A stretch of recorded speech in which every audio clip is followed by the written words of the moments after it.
Class 10 में आज दूसरा चैप्टर शुरू करेंगे जिसका नाम है नेशनलिज्म इन इंडिया। क्लास 10 के चैप्टर में दो ही चैप्टर इस बार के सिलेबस में पढ़ना है। एक चैप्टर जो था पहला नेशनलिज्म इन यूरोप, इसको पढ़ा चुके हैं। आज दूसरा चैप्टर शुरू करेंगे नेशनलिज्म इन इंडिया। इसका पहला जो सेक्शन है उसके अंतर्गत पहला टॉपिक वर्ल्ड वार के बारे में, जो वर्ल्ड वार का क्या इफेक्ट पड़ा इंडिया, इसके बारे में जानेंगे।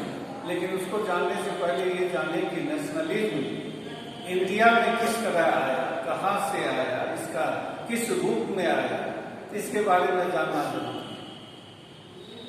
जैसा पहला चैप्टर को पढ़ाते समय बताए कि नेशनलिज्म का आइडियोलॉजी सबसे पहले यूरोप में जो है तो इसका उद्भव हुआ। ओरिजिन इसका जो है तो नेशनलिज्म के आइडिया का यूरोप में है।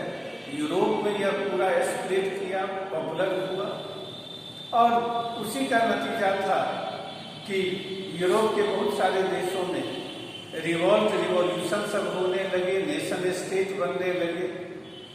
और इंडिया में भी, और इंडिया की तरह जो दूसरे कॉलोनी जितने भी वर्ल्ड में थे, वहाँ भी नेशनलिज्म का आइडियोलॉजी यूरोप के थ्रू फैला, लेकिन उसका रूप बदला हुआ था।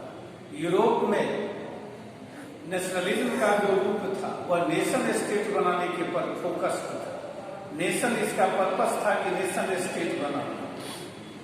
लेकिन कॉलोनीज में नेशनलिज्म का जो अराइवल हुआ वह उस रूप में नहीं हुआ जिस रूप में यूरोप में था।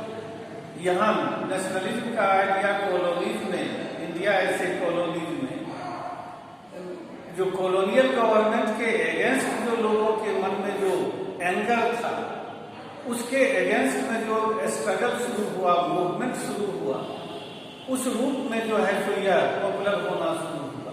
हमारे देश में भी कॉलोनियल गवर्नमेंट के अगेंस्ट में पूरे देश के लोगों में बहुत ज्यादा एंगर था, बहुत ज्यादा जो है तो सफर थे वे इस कॉलोनियल गवर्नमेंट से। और उसी का नतीजा था कि इसने पूरे देश के लोगों को यूनाइट किया कॉलोनियल गवर्नमेंट के अगेंस्ट।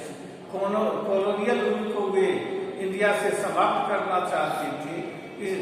इसी पर्पस से वे सब यूनाइट हुए और नेशनल मूवमेंट शुरू हुआ। हमारे देश में नेशनलिज्म के बारे में सबसे पहले बात करने वाले राजा राम मोहन राय और डेरोजियो थे।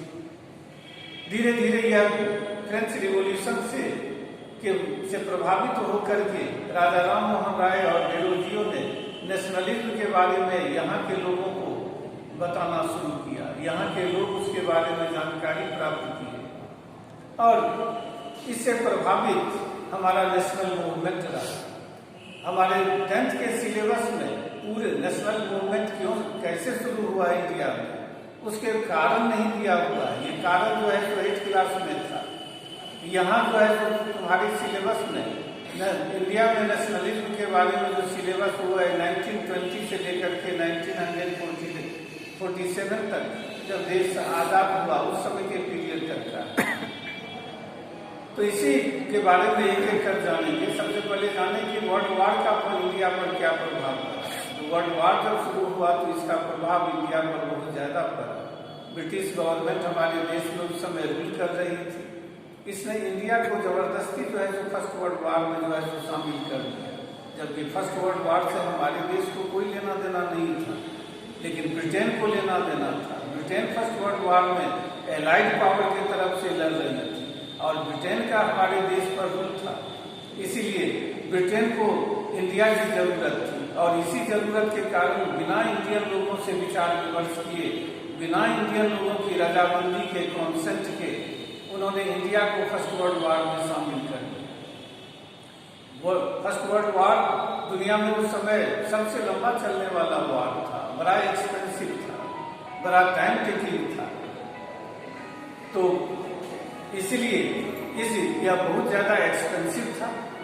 तो फर्स्ट वर्ल्ड वार बड़ा ही टाइम टेकिंग था, बड़ा ही लॉन्गर पीरियड तक चलने वाला वार था और इसीलिए बहुत ज्यादा एक्सपेंसिव था। हमारे देश की इकोनॉमिक कंडीशन उस समय अच्छी नहीं थी, इसीलिए ब्रिटिश गवर्नमेंट इंडिया के नाम पर दूसरे देशों से बहुत ज़्यादा जो है सो लोन लिया, कर्ज लिया, और इंडिया के लोगों पर बहुत तरह के उसने टैक्स बढ़ाए।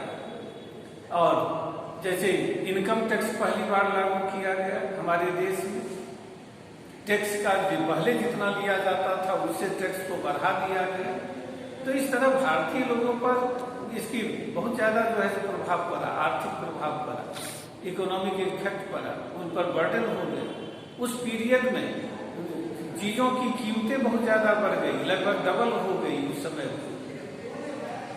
इसके अलावे एक और परेशानी इंडियन लोगों को हुआ कि गांव जितने थे, ब्रिटिश गवर्नमेंट गांव वालों को कहती थी कि वो सोल्जर सप्लाई करें, यानी कि उनके आर्मी के लिए, आर्मी के लिए ज़्यादा से ज़्यादा सोल्जर की जरूरत थी, तो गांव के लोग उसमें भर्ती किए जाते, रिक्रूट किए जाते, और इसके लिए जबरदस्ती जो है तो फोर्स रिक्रूटमेंट, जबरदस्ती पकड़ करके हट्टे कट्टे जवान लोगों को फोर्स में भर्ती कर लिया जाता था। भले वह जवान या उसके परिवार के लोग उसको पसंद नहीं करें, नहीं चाहें, तब भी जो है तो उनको पकड़ करके सेना में भर्ती कर ली जाती थी। इससे भी लोगों में बहुत ज़्यादा नाराजगी थी। इसी पीरियड में 1918-19 में और 1920-21 के बीच इंडिया के कई भागों में ड्राउट आया, फेमिन आया, क्रॉप फेलियर हो गया। इसी पीरियड में जो है तो एपिडेमिक, इन्फ्लुएंजा नाम की एपिडेमिक फैली, जिसके कारण जो है तो लगभग 12 से लेकर के 13 मिलियन, यानी कि 120 करोड़ से 130 करोड़ लोगों की मृत्यु हो गई। लेकिन ब्रिटिश गवर्नमेंट ने लोगों की किसी तरह की मदद नहीं की। तो इन सब कारणों से ये फर्स्ट वर्ल्ड वॉर के प्रभाव थे, और यही आगे जो इंडियन नेशनल मूवमेंट शुरू हुआ उसका भी कारण था।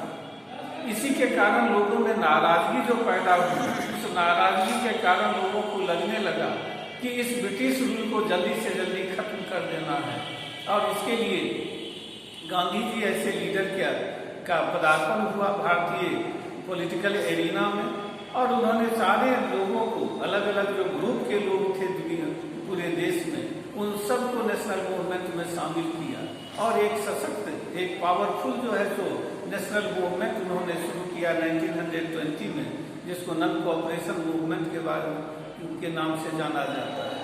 उसके बारे में अगले क्लास में बात करेंगे।